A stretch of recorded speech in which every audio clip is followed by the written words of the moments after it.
मैं सबसे पहले तो उन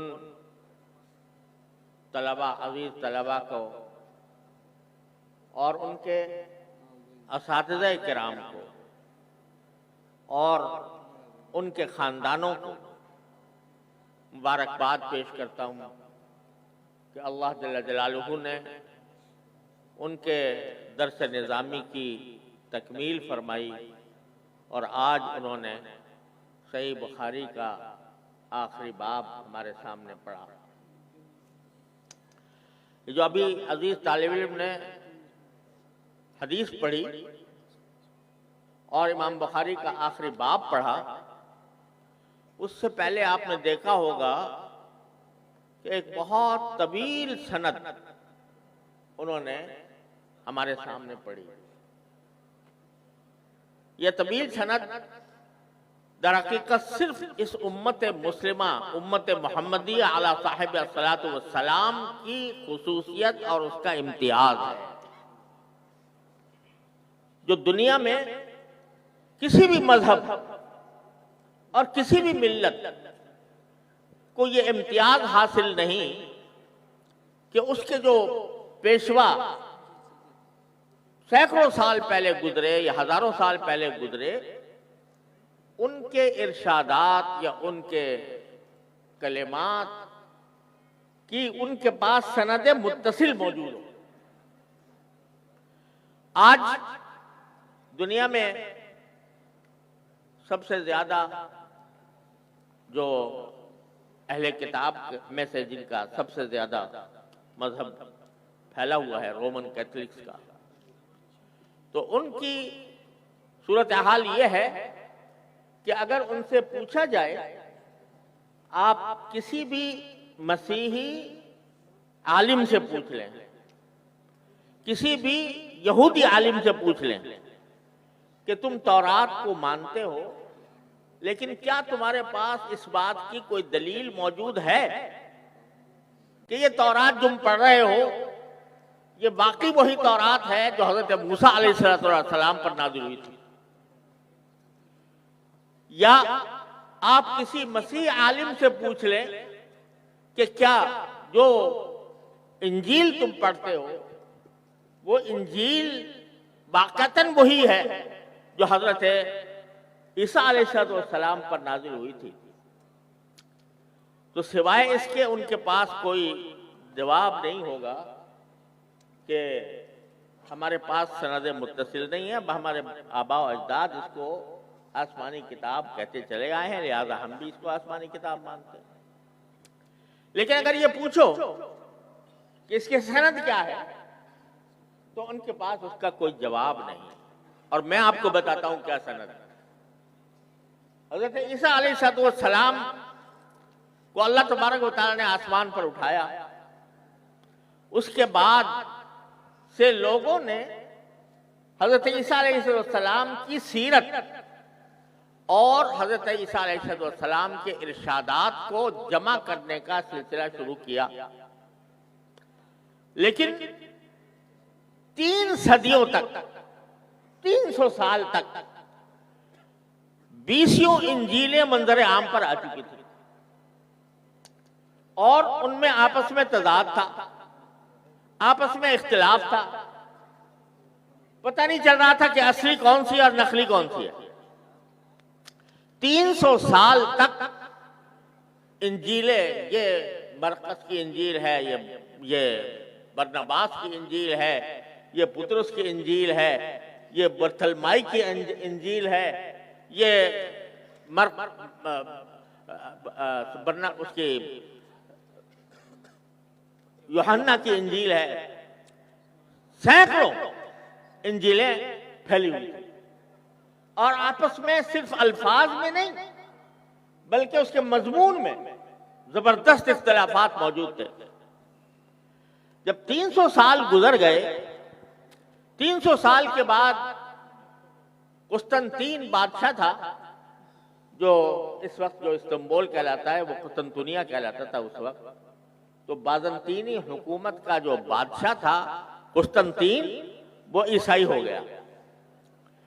जब वो ईसाई हो गया तो उसने देखा कि इतनी सारी इंजीलें फैली हुई हैं, पता नहीं कौन सी सच्ची है कौन सी झूठी है। लिहाजा उसने एक जबरदस्त इज्तिमा मुनक्किद किया, जो आजकल भी वो शहर मौजूद है, नीस, जो आजकल गालिबन स्विट्जरलैंड में है और पहले वो इटली में था, अब फ्रांस में है, माफ कीजिएगा, अब फ्रांस में है, पहले वो इटली में था।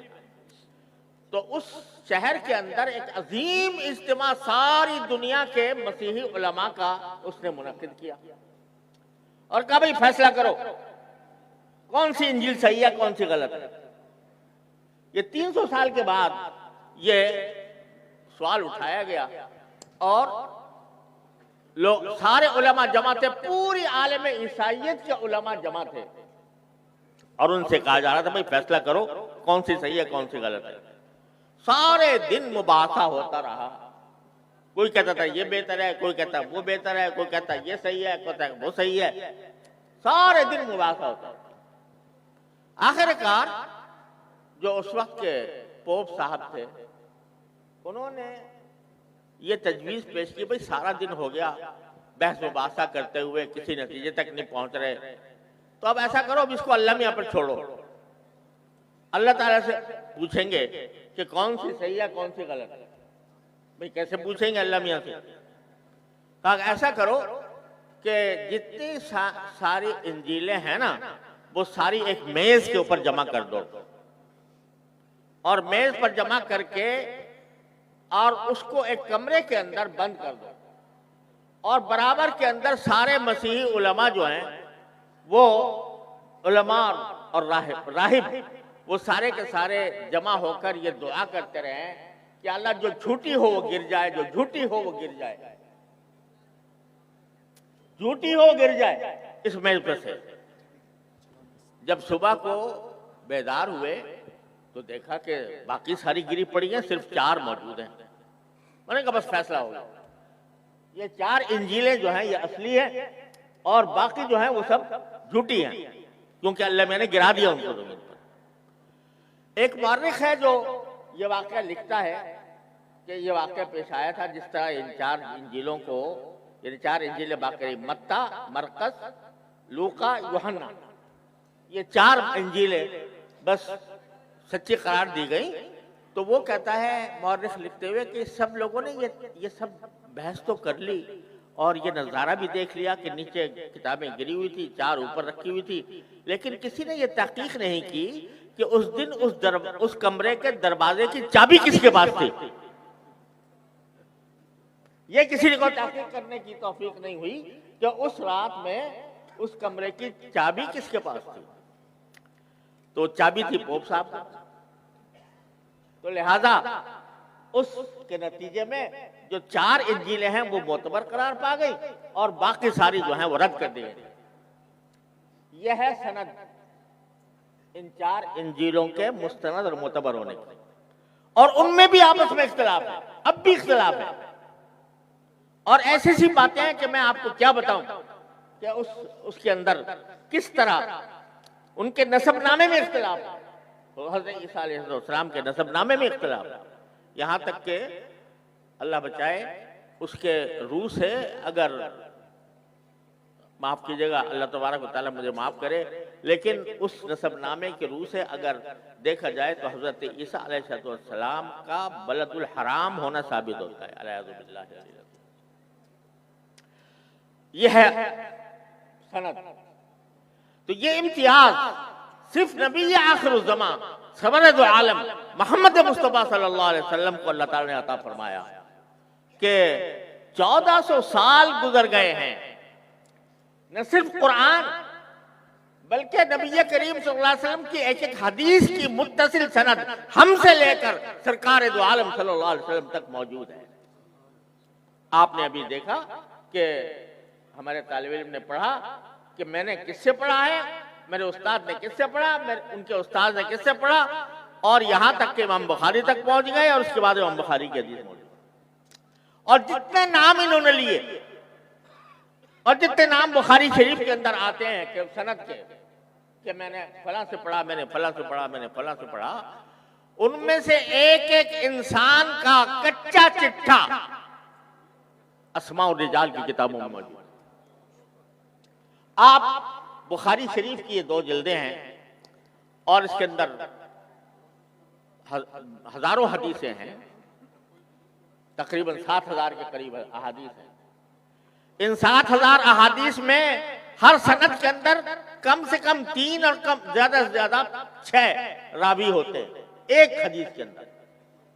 आप किसी भी रावी पर उंगली रख दीजिए और ये पूछिए कि ये रावी कौन है, किताबों के अंदर उसके उसके उसके बारे में उससे सारा कच्चा चिट्ठा मिल जाएगा कि वो हाफजा उसका कैसा था, वो सिक्का था या नहीं था, वो अदालत रखता था कि नहीं रखता था, लोगों के अंदर उसकी शोहरत कैसी थी, सारी तफसीलात उस रावी की मिल जाएगी।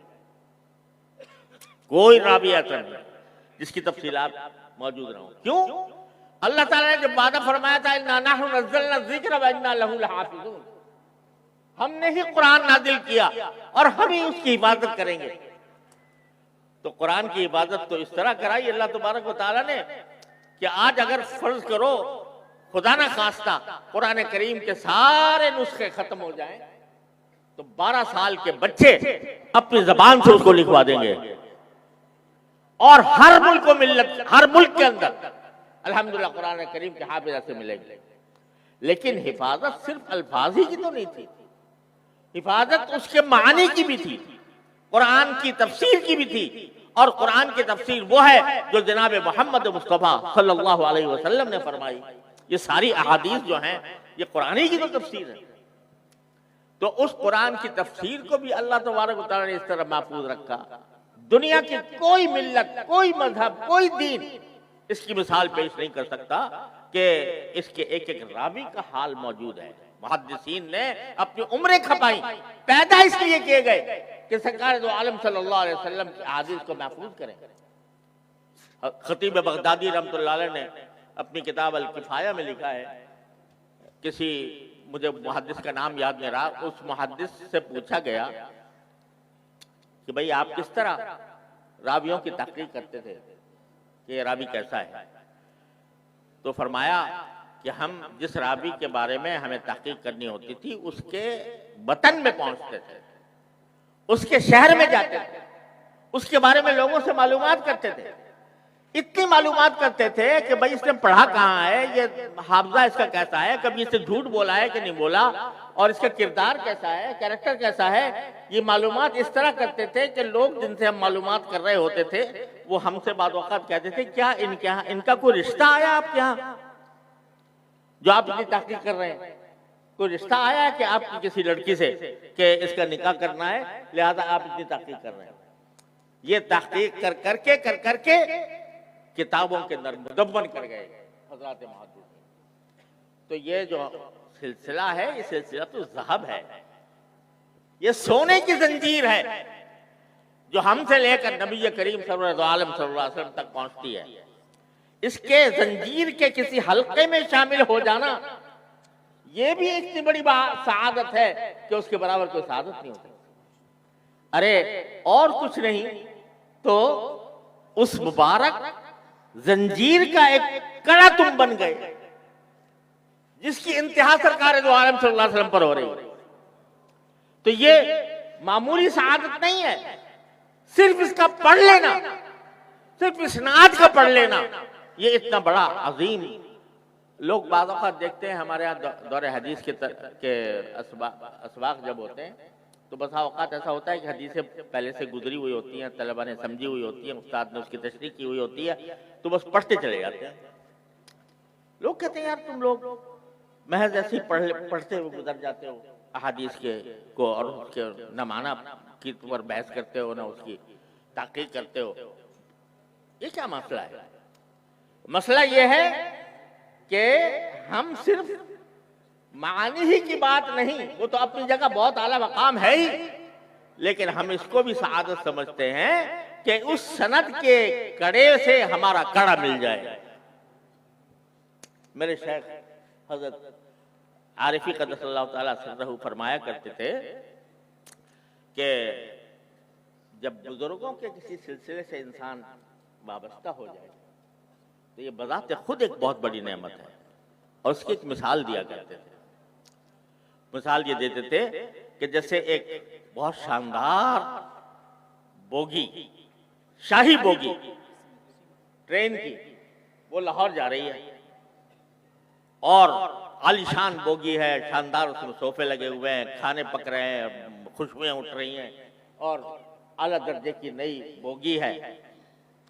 जब वो चलने लगी तो स्टेशन मास्टर ने एक पुराना दुराना डब्बा भी उसके साथ लगा दिया कि ये लाहौर तो जा ही रही गाड़ी, ये डब्बा भी जब लाहौर जाएगा तो वहां जाकर ये इसकी मरम्मत हो जाएगी लाहौर के यार्ड में। अब वो जब गाड़ी चलती है तो एक तरफ तो शाही बोगी जा रही है और पीछे वो एक पुराना दुराना डब्बा चल रहा है तो चूं चूं बोलता है, उसमें से आवाजें निकलती हैं। तो वो बोगी जो जा रही थी वो उस डब्बे से कहती है, तू हमारे साथ कहां लग गया? ये शाही बोगी, ये आला दर्जे की बोगी, तू पुराना धुराना डब्बा है, कभी चू चू बोलता है, कभी कोई और आवाज निकालता है, तो ये तू कहां से लग गया? तो वो डब्बा कहता है कि बेशक मैं पुराना हूं, मैं दुराना हूं, मेरी आवाजें निकल रही हैं, मेरे चू चू बोल रहा हूं, लेकिन मेरा कुंडा तुम्हारे कुंडे के साथ लगा हुआ है। मेरा कुंडा तुम्हारे कुंडे के साथ लगा हुआ है। जब ये शाही बोगी लाहौर पहुंचेगी उसी वक्त मैं भी पहुंचूंगा और वहां जाके मेरी मरम्मत भी हो जाएगी। तो हजरत फरमाते थे कि जो सिलसिला है ना, चाहे इसनाद का सिलसिला हो, चाहे बुजुर्गों के शजरे का सिलसिला हो, जब हम किसी से बैत करते हैं और वो बैत हमने करता है तो किसी सिलसिले में करता है, नक्शबंदिया में, चिश्तिया में, सोहरवर्दिया में, कादरिया में, और वो पूरा सिलसिला भी मौजूद है जो हमसे लेकर हजरत अली और हजरत अबू बकर सिद्दीक और नबी करीम सल्लल्लाहु अलैहि वसल्लम तक पहुंचता है। तो कहता है हम पुराने, हम दुराने, हम चूं चूं बोलने वाले, हम आजिज, हम फकीर, लेकिन कुंडा जोड़ लिया हमने उस बड़ी बोगी के साथ जो असलाफ सालिहीन की बोगी है। इंशाअल्लाह ये कुंडे से जुड़ जाना भी बड़ी अजीम नेमत है। तो इसलिए हम जहां हदीस की हिफाजत करते हैं और हदीस पढ़ते हैं वहां इस्नाद की भी हिफाजत करते हैं। और इसलिए तालिब इल्म ने इतना बड़ा सिलसिला आपके सामने, हमारे सामने पड़ा है। अल्लाह तबारक व तआला इस सिलसिले की बरकत हम सबको अता फरमाए। अब ये आखिरी बाब है इमाम बुखारी का, जिसमें इमाम बुखारी रहमतुल्लाह अलैह ने कुरान करीम की उस आयत का हवाला दिया है जिसमें बारी ताला ने फरमाया कि वनज़अल मवाज़ीन अल-क़िस्त लियौमिल क़ियामा, हम क़यामत के दिन वो तराजुएं कायम करेंगे जो सरापा इंसाफ होंगे। अल्लाह तबारक व तआला अपने इल्म से भी फैसला कर सकते थे कि कौन अच्छा है, कौन बुरा है, कौन जन्नती है, कौन जहन्नमी है, लेकिन अल्लाह तबारक व तआला फरमाते हैं हम इंसाफ न सिर्फ करना है बल्कि इंसाफ होता हुआ नजर भी आए, इसलिए हम तराजुएं कायम करेंगे। और उस पर इमाम बुखारी फरमाते हो अन्ना अमाल बनी आदम व कौलहुम यूज़न, बनी आदम के अमाल भी तोले जाएंगे और उसके मुंह से निकली हुई बातें भी तोली जाएंगी। ये ना समझो कि कोई बात तुमने अपने जबान से निकाली तो हवा में उड़ गई और खत्म हो गई, वो रिकॉर्ड हो रही है किसी जगह और उस बात को भी तोला जाएगा कि ये कितना वजन रखता है। लिहाजा इमाम बुखारी रहमतुल्लाह अलैह आखिर में हमें जो पैगाम दे रहे हैं वो ये दे रहे हैं कि तुमने सारी किताब मेरी पढ़ ली, उसमें नबी करीम सल्लल्लाहु अलैहि वसल्लम की तालीमात तुमने हासिल कर ली, उसमें तमाम इबादात का भी इल्म तुमको हासिल हो गया, तमाम मुआमलात का इल्म भी हासिल हो गया, मुआशरत और अखलाक का इल्म भी हासिल हो गया।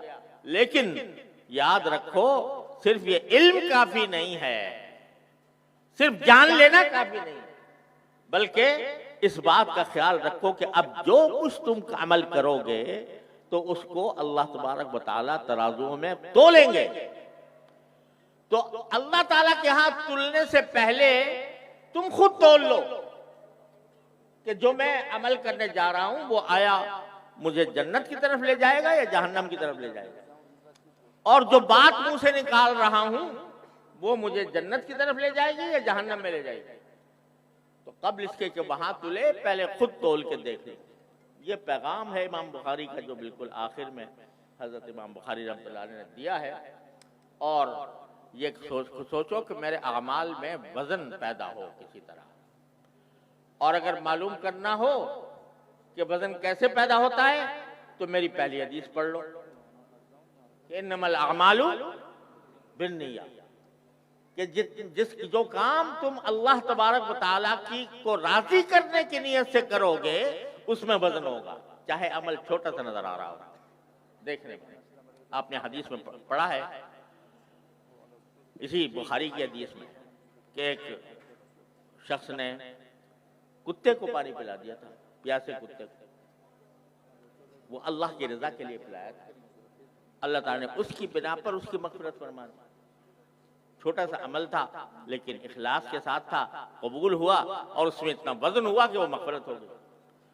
और बड़े से बड़ा काम कर लो, बड़े से बड़े कारहाय नुमाया अंजाम दे दो, लेकिन अगर उनमें इखलास नहीं तो वो मक्खी के पर के बराबर भी कोई हैसियत नहीं रखती, कोई वजन नहीं रखती।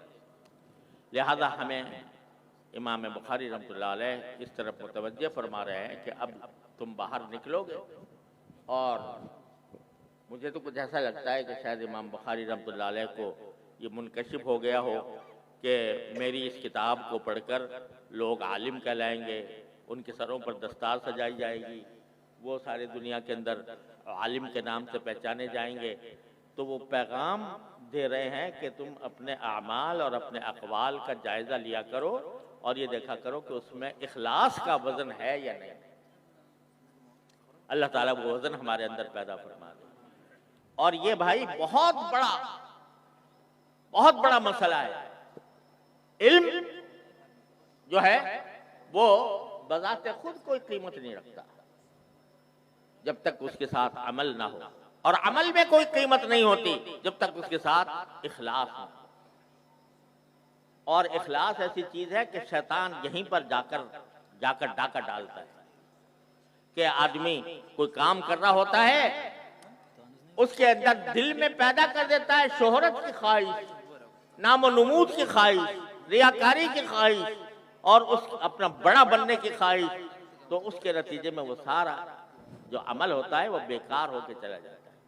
लिहाजा ये पैगाम है इमाम बुखारी रहमतुल्लाह अलैह का कि अपने हर कौल व फ़ेल के अंदर इस बात का जायज़ा लेते रहा करो कि तुम्हारे इस कौल व फ़ेल में वज़न कितना है, इखलास का वज़न कितना है।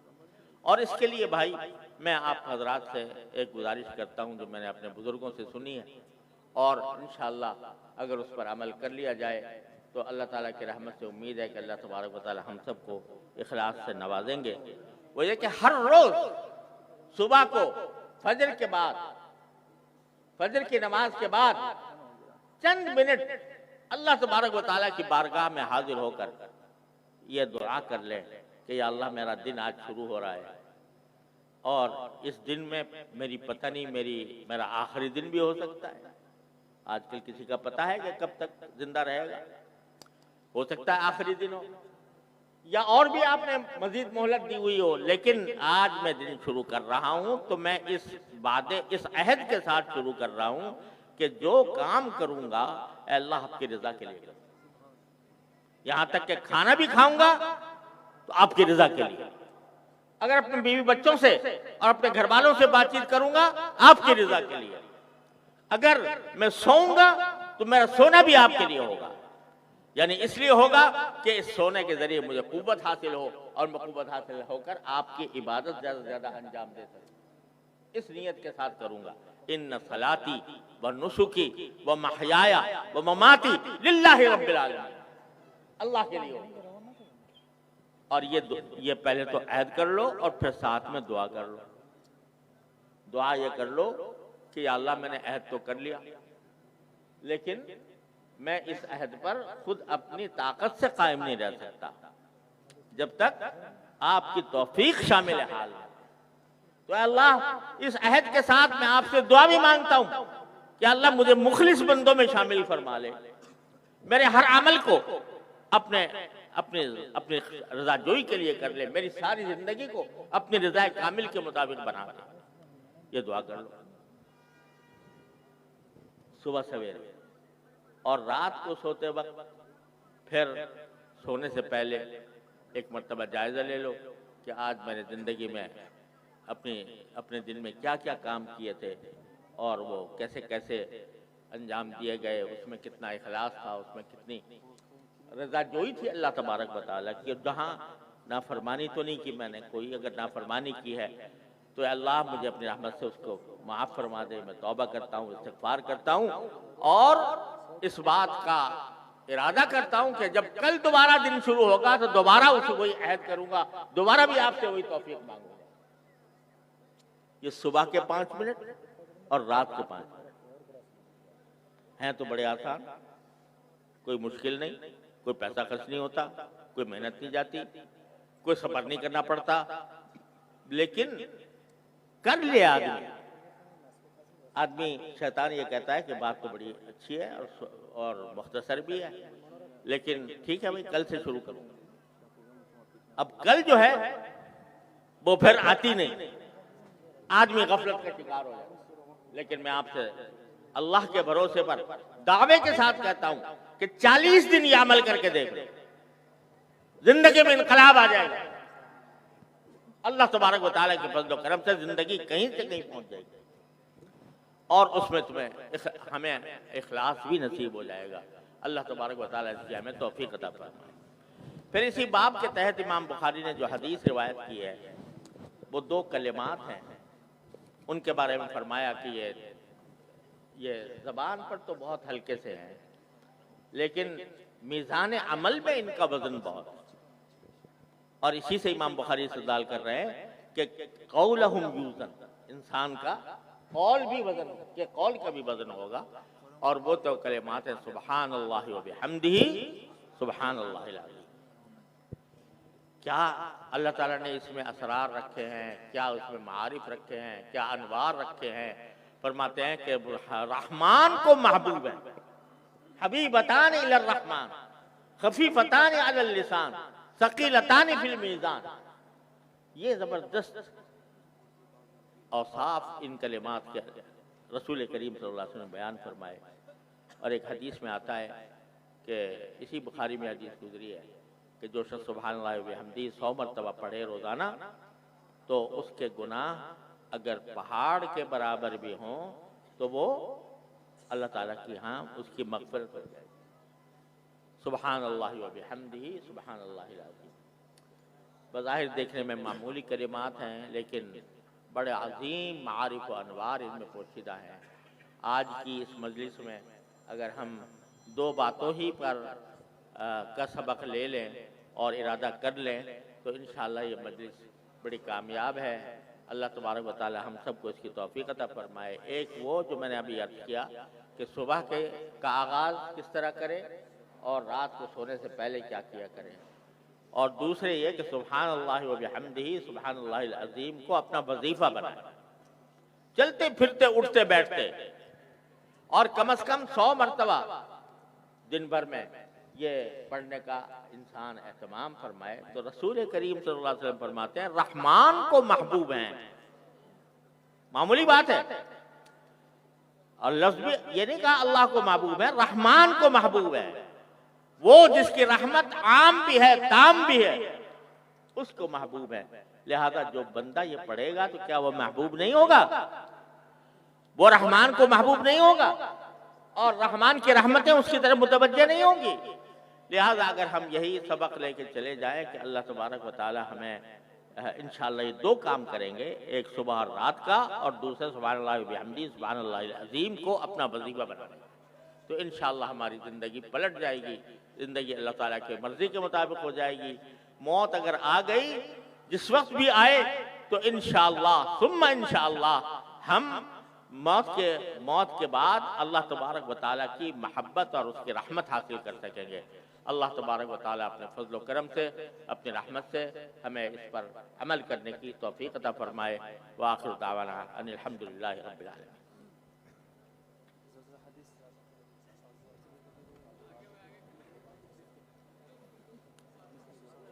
मौलाना नौमान साहब ये फरमाइश कर रहे हैं कि